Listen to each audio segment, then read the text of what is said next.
नमस्कार विद्यार्थी, पालक आणि शिक्षक मित्रमैत्रिणींनो, आज मी घेऊन आलेले तुमच्यासाठी नवीन व्हिडिओ ज्याच्यामध्ये 5वी आणि 8वीसाठीचा जी बदललेली परीक्षा पद्धती आहे याच्याबद्दल आपण सविस्तर माहिती घेणार आहोत. पण त्याआधी जर तुम्ही चॅनलवरती नवीन असाल तर सबस्क्राईब करायला विसरू नका. तर या ठिकाणी 5वी आणि 8वीची जी बदललेली परीक्षा पद्धती आहे तर ती प्रचलित कार्यपद्धतीनुसार याच्यामध्ये पूर्वी कोणत्या बाबी होत्या त्या आता आपण सुरुवातीला बघूयात. तर यामध्ये 2010 आणि 11 या शैक्षणिक वर्षानुसार इयत्ता 1ली ते 8वी साठी सातत्यपूर्ण आणि सर्वंकष मूल्यमापन कार्यपद्धती लागू करण्यात आलेली आहे. यानुसार इयत्ता 1ली ते 8वी मधील विद्यार्थ्यांचे आकारित आणि संकलित मूल्यमापन करण्यात येते. सदर कार्यपद्धतीत मुद्दा नुसार जर समजा एखाद्या विद्यार्थ्याला ड श्रेणी मिळाली असेल तर अशा विद्यार्थ्याला अतिरिक्त पूरक मार्गदर्शन करून त्याला किमान क2 पर्यंत तरी शाळा किंवा शिक्षकांवरती हे आणणं बंधनकारक आहे. मात्र अशा विद्यार्थ्यांना कोणत्याही परिस्थितीमध्ये त्याच इयत्तेत ठेवता येणार नाही असे नमूद करण्यात आलेले आहे. म्हणजेच काय, तर इयत्ता 8वी पर्यंत कोणत्याही बालकास नापास करता येणार नाही अथवा त्या विद्यार्थ्यास कोणत्याही कारणास्तव त्याच इयत्तेमध्ये ठेवले जाणार नाही. पण याच्या नेमक्या मर्यादा कोणत्या होत्या, तर ह्या होत्या की इयत्ता 8वी पर्यंत विद्यार्थी नापास होत नाहीत म्हणजे विद्यार्थ्यांचे मूल्यमापन होत नाही असा बऱ्याच पालकांचा समज आहे. पूर्वीप्रमाणे वार्षिक परीक्षा घेण्यात याव्यात अशी सुद्धा एक समाजभावना दिसून येते. सातत्यपूर्ण आणि सर्वंकष मूल्यमापन कार्यपद्धतीनुसार काही कारणास्तव एखाद्या बालकाने अपेक्षित अध्ययन संपादन जर केलं नाही तर अशा बालकाला किंवा विद्यार्थ्याला त्याच वर्गात ठेवण्यात येत नव्हते. त्याला पुढच्या वर्गामध्ये प्रवेश दिला जायचा. इयत्ता 8वी पर्यंत नापास होत नसल्यामुळे विद्यार्थ्यांच्या अभ्यासाकडे दुर्लक्ष होत होते आणि विद्यार्थ्यास वयानुसार प्रवेश द्यायचा असल्यास वरच्या वर्गामध्ये प्रवेश मिळवल्यास पाठीमागील इयत्तांचे अध्ययन संपादनूक अपेक्षित प्रमाणे प्राप्त झालेले नसते. त्यामुळे पुढील अध्ययनामध्ये वेगवेगळे अडथळे सुद्धा या ठिकाणी येताना आपण बघतो. मग आता इयत्ता 5वी आणि 8वीसाठी वार्षिक परीक्षांबाबत नवीन पद्धतीनुसार होणारे नेमके फायदे काय आहेत, तर 1ली ते 5वीसाठी प्राथमिक शिक्षणाच्या टप्प्यावरती विद्यार्थ्यांनी अपेक्षित अध्ययन संपादनूक प्राप्त केली आहे किंवा नाही याची वस्तुनिष्ठपणे खात्री होईल. इयत्ता 6वी आणि 8वीसाठी उच्च प्राथमिक शिक्षणाच्या टप्प्यावरती विद्यार्थ्यांनी अपेक्षित असे यश संपादन प्राप्त केले आहे किंवा नाही याची सुद्धा खात्री केली जाणार आहे. प्राथमिक शिक्षणाचा पाया भक्कम करून विद्यार्थ्यांना उच्च प्राथमिक आणि माध्यमिक स्तरावरतीच प्रवेश दिला जाणार आहे. उच्च प्राथमिक स्तरावरती वयानुसार समकक्ष वर्गामध्ये प्रवेश देण्यापूर्वी विद्यार्थ्यांनी प्राथमिक स्तरावरील अध्ययन निष्पत्ती प्राप्त केल्या आहेत किंवा नाहीत हे सुनिश्चित करता येईल.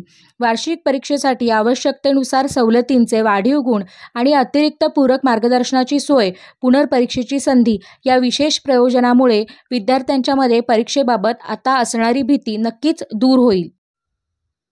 मग आता या ठिकाणी इयत्ता 5वी आणि 8वीसाठी वार्षिक परीक्षेचा उद्देश काय, तर 5वी आणि इयत्ता 8वीमधील प्रत्येक विद्यार्थ्यासाठी परीक्षा घेऊन वर्षाअखेर प्रत्येक विषयामध्ये अपेक्षित अध्ययन संपादन करण्यात आले आहे किंवा नाही याची खात्री करणं. 5वी आणि 8वीमधील विद्यार्थ्यांची परीक्षा घेऊन वर्षाअखेर ज्या विषयामध्ये अपेक्षित अध्ययन संपादनूक झालेली नाही अशा विद्यार्थ्यास संबंधित विषयासाठी अतिरिक्त पूरक मार्गदर्शन घेऊन पुनर्परीक्षा घेण्यात येईल आणि त्या पद्धतीनं त्याला ते यश संपादन झालेलं आहे किंवा नाही किंवा त्याने तेवढे पात्र गुण मिळवलेत की नाहीत याची खात्री करणं. विद्यार्थ्यांना नियमित अभ्यासाची सवय लावणं, त्याचबरोबर पुढील शैक्षणिक आव्हानांना, त्याचबरोबर स्पर्धा परीक्षांनाही सामोरे जाण्यासाठी त्यांना काय करणं, तयार करणं. मग आता हा गुणांचा भारांश कसा असणार आहे, तर 5वीसाठी तोंडी प्रात्यक्षिक 10 गुण, लेखी परीक्षा 40 आणि एकूण 50 गुण. तर 8वीसाठी एकूण 60 गुणांची परीक्षा, त्यामध्ये प्रात्यक्षिक किंवा तोंडीसाठी 10 आणि लेखी परीक्षेला 50 गुण. वार्षिक परीक्षा आणि शैक्षणिक वर्षाच्या द्वितीय सत्रातील अभ्यासक्रम, पाठ्यक्रम किंवा अपेक्षित अध्ययन निष्पत्ती यावरती आधारित असणार आहे. वार्षिक परीक्षेसाठी पुढील विषय असतील. मग इयत्ता 5वीसाठी प्रथम भाषा, द्वितीय भाषा, तृतीय भाषा, गणित, परिसर अभ्यास भाग 1-2. तर 8वीसाठी प्रथम भाषा, द्वितीय भाषा, तृतीय भाषा, गणित, विज्ञान आणि सामाजिक शास्त्र यांचा यामध्ये काय असणार आहे, समावेश असणार आहे. त्याचबरोबर कला, कार्यानुभव, आरोग्य आणि शारीरिक शिक्षण या विषयांसाठी शासन निर्णय 20 ऑगस्ट 2010 अन्वये विहित केलेल्या सातत्यपूर्ण सर्वंकष मूल्यमापन कार्यपद्धतीनुसार फक्त आकारित मूल्यमापन करण्यात यावे. या विषयासाठी वार्षिक परीक्षा किंवा पुनर्परीक्षा असणार नाही.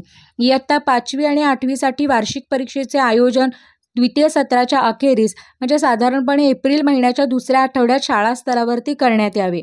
सत्र अखेरीस म्हणजे जे सत्र आहे त्याच्या शेवटी अन्य इयत्तांबरोबर 5वी आणि 8वीच्या परीक्षांचा निकालही जाहीर करण्यात यावा. आता या ठिकाणी इयत्ता 5वी आणि 8वीसाठीचे वर्गोन्नतीचे निकष कोणते आहेत? तर 5वी आणि 8वीसाठी वार्षिक परीक्षा यांच्या प्रति विषय एकूण गुण जे आहेत त्याच्यावरती आधारित उत्तीर्ण किंवा अनुत्तीर्ण असे ठरवण्यात येईल. आता इयत्ता 5वीसाठी प्रतिविषय किमान 18 गुण आणि इयत्ता 8वीसाठी 21 गुण. गुणपत्रिकामध्ये श्रेणीऐवजी आता गुण देण्यात येतील. वार्षिक परीक्षेमध्ये विद्यार्थी कोणत्याही विषयामध्ये जर नापास झाला अथवा कोणत्या कारणामुळे जर गैरहजर राहिला तर तो अनुत्तीर्ण म्हणजे नापासच समजण्यात येईल. मात्र त्याला पुनर्परीक्षेची संधी मात्र देण्यात येईल. इयत्ता 5वी आणि 8वीतील विद्यार्थ्यांना अनुत्तीर्ण होत असल्यास त्यांना सवलतीचे गुण विहित केल्याप्रमाणे देण्यात येतील. मात्र सवलतीचे गुण देऊनही जर एखादा विद्यार्थी एकापेक्षा 2 विषयामध्ये किंवा अनेक विषयामध्ये जर नापास होत असेल तर अशा विषयाची पुनर्परीक्षा काय करण्यात येईल? घेण्यात येईल. आता पुनर्परीक्षा घेण्यापूर्वी अनुत्तीर्ण झालेल्या विषयासाठी विद्यार्थ्यांना शाळेमार्फत अतिरिक्त पूरक मार्गदर्शन देण्यात यावे. पुनर्परीक्षा घेण्यासाठी पात्र ठरलेला एकही विद्यार्थी अतिरिक्त पूरक मार्गदर्शनापासून वंचित राहणार नाही याची जी काळजी आहे ती शाळा स्तरावरती घेण्यात यावी. अतिरिक्त पूरक मार्गदर्शनाचे जे वेळापत्रक आहे, विद्यार्थी उपस्थिती, शिक्षक उपस्थिती याबाबतच्या सगळ्या नोंदी ज्या आहेत त्या शाळा स्तरावरती ठेवण्यात याव्यात. मग इयत्ता 5वी आणि 8वीसाठी पुनर्परीक्षांचं नियोजन कसं असेल? तर पुनर्परीक्षा केवळ 5वी आणि 8वीसाठीच असणार आहे, जे विद्यार्थी नापास झालेत ते. वार्षिक परीक्षेमध्ये विद्यार्थ्यांमध्ये अनुत्तीर्ण झालेले आहेत अशा विषयांसाठी पुनर्परीक्षा घेण्यात येणार आहे. मग कला, कार्यानुभव, शारीरिक शिक्षण, आरोग्य शिक्षण या विषयांसाठी पुनर्परीक्षा असणार नाही.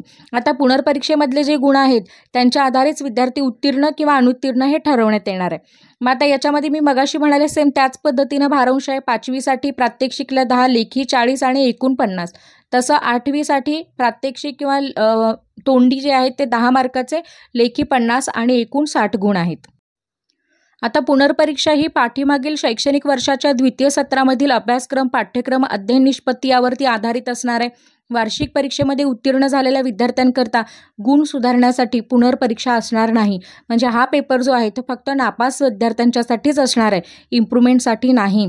इयत्ता 5वी आणि 8वीसाठी वार्षिक परीक्षेचा निकाल जाहीर झाल्यापासून विदर्भ वगळता जूनच्या पहिल्या आठवड्यामध्ये पुनर्परीक्षा घेण्यात याव्यात आणि विदर्भामध्ये जूनच्या दुसऱ्या आठवड्यामध्ये परीक्षा घेण्यात याव्यात. नवीन शैक्षणिक वर्ष सुरू होण्याच्या आत पुनर्परीक्षा घेऊन निकाल प्रसिद्ध होईल या दृष्टीने नियोजन आणि अंमलबजावणी शाळेने करावी. जेणेकरून पुनर्परीक्षा देणारा विद्यार्थी हा उत्तीर्ण झाल्यास पुढच्या वर्गामध्ये म्हणजे त्याचा वर्षाचं नुकसान होणार नाही, तो लगेचच काय करेल, पुढच्या वर्गामध्ये प्रवेश घेता येईल. पुनर्परीक्षेतही विद्यार्थी एक किंवा एकापेक्षा जास्त विषयात जर अनुत्तीर्ण होत असेल तर त्यासाठी त्याला त्याच वर्गात ठेवण्यात येईल, म्हणजे त्याला वर्गोन्नती दिली जाणार नाही. पुनर्परीक्षेचा निकाल नवीन शैक्षणिक वर्ष सुरू होण्याच्या किमान 3 दिवस अगोदर प्रसिद्ध करण्यात यावा आणि त्या संदर्भात विद्यार्थ्यांनाही तो उपलब्ध करून देण्यात यावा आणि हे सगळं शाळेवरती बंधनकारक असणार आहे. पुनर्परीक्षा घेण्याबाबतची आवश्यक ती पूर्वतयारी केंद्रप्रमुख, शाळा मुख्याध्यापक यांच्या समन्वयाने केंद्रस्तरावरती अथवा शाळा स्तरावरती करावी. इयत्ता 5वी पुनर्परीक्षेसाठी प्रविष्ट झालेल्या प्रत्येक विषयासाठी किमान 18 गुण मिळवणे अनिवार्य आहे, तर 8वीसाठी किमान 21 गुण मिळवणं अनिवार्य आहे. इयत्ता 5वी आणि 8वीतील विद्यार्थी पुनर्परीक्षेमध्ये जर नापास होत असतील तर त्यांना सवलतीचे गुण देण्यात यावेत. पण मागे एक नियम असा सांगितलेला आहे की जर सवलतीचे गुण देऊन पण जर एखादा विद्यार्थी पुनर्परीक्षा घेतली, सवलतीचे गुण देऊन पण जर तो विद्यार्थी नापास होत असेल तर त्याला त्याच वर्गामध्ये ठेवण्यात यावे. आता हे जे सवलतीचे गुण आहेत ते कसे असणार आहेत बघा. वार्षिक परीक्षा अथवा पुनर्परीक्षा तत्सम परीक्षेसाठी सवलतीचे गुण. वार्षिक परीक्षेनंतर वर्गोन्नतीसाठी अपात्र ठरणाऱ्या अनुत्तीर्ण होणाऱ्या विद्यार्थ्यास उत्तीर्ण होण्यासाठी वाढीव सवलतीचे जे गुण असणार आहेत, म्हणजे ज्याला आपण ग्रेस मार्क म्हणतो, ते असणार आहेत. मग एका विद्यार्थ्याला सवलतीचे कमाल 10 गुण देता येतील. कमाल 3 विषयांसाठी विभागून असे देता येतील. मग मात्र एका विषयासाठी फक्त 5 गुण देता येतील. म्हणजे यामध्ये एखादा विद्यार्थी असेल तर एका विषयाला म्हणजे 5 गुण देता येतील आणि किमान 10 गुण त्याला देता येणार आहेत. मग सवलतीचे जे गुण आहेत ते देऊन सुद्धा जर विद्यार्थी उत्तीर्ण होत असेल तरच त्याला सवलतीचे गुण देता येणार आहेत. जर तो नापासच राहत असेल तर सवलतीचे गुण काय केले जाणार आहेत, देता येणार नाही आहेत. वयानुरूप समकक्ष वर्गामध्ये प्रवेश. इयत्ता 5वी पर्यंत विद्यार्थ्यांना वयानुसार समकक्ष वर्गामध्ये प्रवेश देता येईल. 6वी आणि 8वीच्या वर्गामध्ये वयानुरूप प्रवेश द्यायचा असेल तर त्या विद्यार्थ्यास 5वीची वार्षिक परीक्षा किंवा मग जर दिली नसेल तर पुनर्परीक्षा देणं किंवा ती उत्तीर्ण होणं बंधनकारक आहे. विद्यार्थी 5वी इयत्तेची वार्षिक परीक्षा पुनर्परीक्षा जर उत्तीर्ण नसेल तर ज्या शाळेमध्ये वयानुरूप प्रवेश विद्यार्थी घेणार आहे अशा शाळेने इयत्ता 5वीच्या वर्गासाठीच्या ज्या पुनर्परीक्षा आहेत ते त्या विद्यार्थ्यासाठी घेण्यात यावेत आणि अशा तत्सम परीक्षेचे आयोजन करावे आणि सदर परीक्षेचा तत्काळ निकाल प्रसिद्ध करावा.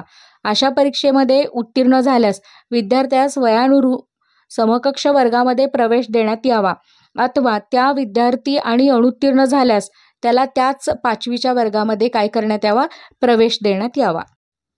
इयत्ता 6वी आणि 8वीच्या वर्गामध्ये वयानुसार प्रवेश घेऊ इच्छिणाऱ्या विद्यार्थ्यांसाठी इयत्ता 5वीची वार्षिक परीक्षा पुनर्परीक्षा असणाऱ्या प्रश्नपत्रिकेप्रमाणे समांतर प्रश्नपत्रिका शाळा स्तरावरती काढण्यात याव्यात. यासाठी अभ्यासक्रम द्वितीय सत्रातील असेल. त्यासाठी प्रश्नपत्रिका निर्मितीसाठी राज्य शैक्षणिक आणि संशोधन परिषद महाराष्ट्र पुणेची वेबसाईट यावरील प्रश्नपेढी किंवा प्रश्नपत्रिकेचा नमुना यांचा आधार घेता येईल. अशा विद्यार्थ्यांनी प्रत्येक विषयामध्ये वार्षिक परीक्षा अथवा पुनर्परीक्षेप्रमाणे किमान गुण मिळवून उत्तीर्ण होणे आवश्यक आहे. उत्तीर्ण होण्यासाठी आवश्यकता असलेल्या परीक्षा अथवा पुनर्परीक्षेप्रमाणे सवलतीचे गुणसुद्धा या ठिकाणी त्याला देता येणार आहेत. वयानुसार प्रवेशित बालक द्वितीय सत्रामध्ये उशिराने जर दाखल झाल्यास त्यास वार्षिक परीक्षेस प्रविष्ट होण्याची संधीसुद्धा या ठिकाणी काय केली जाणार आहे, देता येणार आहे. मग याच्यामध्ये जी समिती केंद्र स्तरावरती स्थापन केलेली आहे त्याच्यातील जे समितीतले जे पदं आहेत त्याच्यामध्ये अध्यक्ष म्हणून केंद्रप्रमुख काम बघतील, तर सदस्य म्हणून या ठिकाणी एक मुख्याध्यापक 2 शिक्षक असणार आहेत आणि या ठिकाणी सदस्य सचिव म्हणून केंद्र शाळा मुख्याध्यापक या ठिकाणी असणार आहेत. आता याबाबतच्या काही सर्वसाधारण सूचना आहेत. विद्यार्थी इयत्ता 5वी आणि 8वीमध्ये अनुत्तीर्ण झाला म्हणून अथवा कोणत्याही कारणास्तव त्यास प्राथमिक शिक्षण पूर्ण होईपर्यंत शाळेतून काढता येणार नाही. इयत्ता 5वी आणि 8वीसाठी शाळा स्तरावरती शिक्षकांनी वार्षिक परीक्षा पुनर्परीक्षा घेण्यात याव्यात. तसंच उत्तरपत्रिका तपासणी करून शाळा स्तरावरती विहित कालावधीमध्ये निकालसुद्धा प्रसिद्ध करायचे. इयत्ता 5वी आणि 8वीच्या परीक्षेमध्ये अनुत्तीर्ण झाल्यास तसेच त्याने शाळा बदलण्याचा निर्णय घेतल्यास तो ज्या शाळेमध्ये प्रवेशित होईल त्या शाळेने त्या विद्यार्थ्याची पुनर्परीक्षा घ्यावी. दिव्यांग विद्यार्थ्यांच्या बाबतीमध्ये 16 ऑक्टोबर 2018च्या शासन निर्णयातील त्याच्या अध्ययन शैलीनुसार मूल्यांकनाबाबत व शैक्षणिक सवलतीबाबत मार्गदर्शन सूचनानुसार अंमलबजावणी करण्यात यावी. आता सदर मूल्यमापन कार्यपद्धती राज्य मंडळाचा अभ्यासक्रम लागू असणाऱ्या महाराष्ट्रातील सर्व व्यवस्थापनाच्या आणि सर्व माध्यमाच्या शाळांना लागू राहील. या व्यतिरिक्त महाराष्ट्रामध्ये इतर अभ्यासक्रम राबवणाऱ्या सर्व मंडळांनी इयत्ता 5वी आणि 8वीच्या परीक्षेबाबत संदर्भ क्रमांक 6 नुसार कार्यपद्धती निश्चित करावी. राज्य शैक्षणिक संशोधन परिषद महाराष्ट्र पुणे यांच्यामार्फत वार्षिक परीक्षा आणि पुनर्परीक्षा यासाठी नमुना प्रश्नपत्रिका, प्रश्नपेढी, प्रश्नपत्रिका भारांश याबाबत वेगवेगळ्या सूचना आवश्यकतेनुसार निर्गमित करण्यात येतील. संकलित मूल्यमापनासाठी एक प्रश्नपत्रिका शाळा स्तरावरती तयार करण्यात यावी.